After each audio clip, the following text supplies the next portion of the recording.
Today we're going to be going over the proper settings for whichever software you would like to use. Okay, so from here you can see we're at the home screen. Okay, we're going to hold down the set button for about 3 to 5 seconds. Perfect. The letter J comes up. This is now our parameter menu for the controller. Okay, from here we're going to hit the back button 11 times. All right.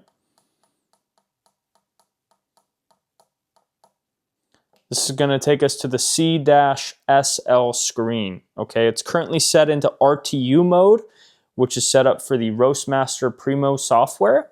Now, if you'd like to use Artisan or Cropster, all you're going to do is use the up and down arrows. In this case, the down arrow.